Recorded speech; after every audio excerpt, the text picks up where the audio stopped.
All right, thanks, Joey. Time now for a check of your top stories. And waiters and waitresses in the restaurant industry in Puerto Rico are demanding a fair wage in a protest outside the Capitol building in San Juan. They're claiming better salaries and wages and a justice treat. Now, our Francis Felix joins us now with the story.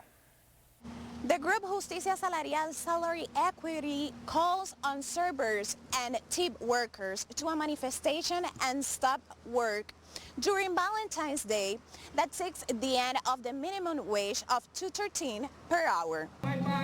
One fair wage movement is a movement that exists in the United States, and we are trying to promote that in Puerto Rico. We are doing that through the introduction of Senate Bill 754, which seeks to eliminate what we call the sub-minimum wage.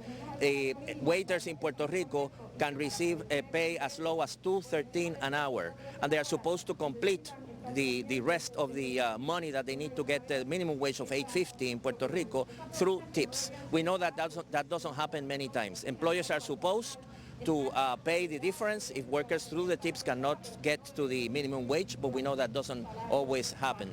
The sub-minimum wage is also a source of uncertainty. Workers don't really know how much their paycheck is going to be. It will fluctuate according to the season, according to the time in which they are working, and so on. And furthermore, the sub-minimum wage is a source of discrimination. That is to say, clients can change the tips that they give, determine the tips that they give people, depending on many factors besides the service that they give. You know, their appearance, their race, their gender, you know, their whatever reason. All sorts of forms of discrimination can be part of the determination of what type of tip a person gets. And finally, it makes people more vulnerable, particularly women, but not only women, makes them more vulnerable to harassment by clients. You know, that they are always in the situation in which when they are confronted with some sort of harassment, they have two choices. They can either denounce that and confront that, in which case they can say goodbye to the tip, which they need, or in order to get the tip that they need, they have to accept, you know, and yield to this type of harassment, which is an inhuman treatment. We shouldn't go for that. This movement have the probability to become reality here in Puerto Rico? Well, I think there are many waiters and waitresses in Puerto Rico who sympathize with the movement, who sympathize with our goal. The problem is, as I said, most of these workers are in a very, very vulnerable situation. In Puerto Rico, a job is something very hard to come by. People are very afraid, understandably so, of losing their job. And if they were to come, for example, to this picket, they could probably face some sort of reprisal. This event did not have the turnout expected due to possible sanctions of employers who own restaurants and the little communication about this event. But the leaders of Justicia Salarial expressed that they will continue to bring their claims and participate of public hearings about the measures presented. From Old San Juan, Puerto Rico, Francis Felix. All right, thanks so much, Francis. Well, switching gears now to Puerto Rico, or to Trinidad and Tobago, I should say. Prime Minister Dr. Keith Rowley says constitutional changes are coming to revamp the public service. He says he believes the country's investment opportunities are being hampered too much. Prime Minister Rowley says parts of the Constitution are no longer appropriate for Trinidad and Tobago in the year 2022 as it hinders trade and investment. Rowley said changes have to be made because decision makers, from politicians to public servants, do not realize the far-reaching consequences that their unawareness or unconcern have on investors and the country as a whole.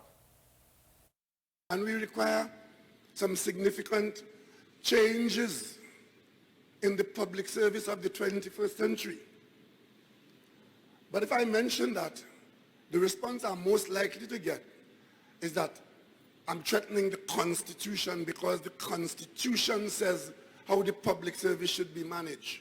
But I say here today to Trinidad and Tobago, the Constitution that was written for us in 1962 in many areas is wholly inappropriate for Trinidad and Tobago in the 21st century, 2022. If I tell you now that it is my view that permanent secretaries should not only come from those who come up and float up to the top in the public service, but should also come from managers in the private sector who are hired into the public service to bring management skills to the public service. If I tell you that is my view, wait and hear what I'm being accused of. And as long as we do not make these far-reaching changes, we will always have complaints of how we have underperformed and how unnecessary the difficulties have been. And now the Prime Minister's comments came at the opening ceremony of the $60 million Nutrimix Group Next Generation Hatchery, and after hearing of the difficulties the companies faced in order to have that project completed. And switching gears now, U.S. troops are headed to Poland as tensions ramp up in Eastern Europe. 3,000 soldiers at Fort Bragg are deploying in an effort to show support for NATO allies amid rumblings of a possible Russian invasion of Ukraine. The U.S. is also temporarily relocating the American embassy in Ukraine away from the buildup of Russian forces near the border. The president of Ukraine, citing media reports, says an attack could come as early as this Wednesday. And meantime, gas, homes, and cars could cost you even more here soon. Supply chain issues have led to price increases already, and Amy Cayley reports today if Russia further invades Ukraine, you might start paying even more. The forces the Russians have massed, they could launch at any point. Ukraine might be far away, but a further Russian invasion there would probably cost you money here. That's because it's not so easy to export goods from a war zone. Here are 4 ways a Russian attack on Ukraine could affect you financially. 1. You might have to pay more for gas. Russia is the world's second largest producer of oil. Prices are already spiking. Some analysts say conflict in Ukraine could send them over $100 a barrel. Prices haven't been that high in 7 years. 2. Global food prices could increase. Russia is the world's top exporter of wheat. Ukraine produces wheat and corn. If any conflict which disrupts those flows will help to only tighten agricultural markets quite significantly. 3. You might have to pay more in interest on your next loan. The Federal Reserve is already hinting it'll raise interest rates. Increased inflation could add to its motivation. This is not a good situation. We have to reassure people that we're going to defend our inflation target and we're going to get inflation back to 2%. 4. You might take a hit to your stock portfolio. Markets fell Monday when the U.S. said it would close its embassy in Ukraine. Investors know the world economy is connected. The whole world has become dependent on Russian petro money. We're all going to have a fundamental rethink of whether or not the price is worth it to be so dependent on Russian money. I'm Amy Cayley reporting.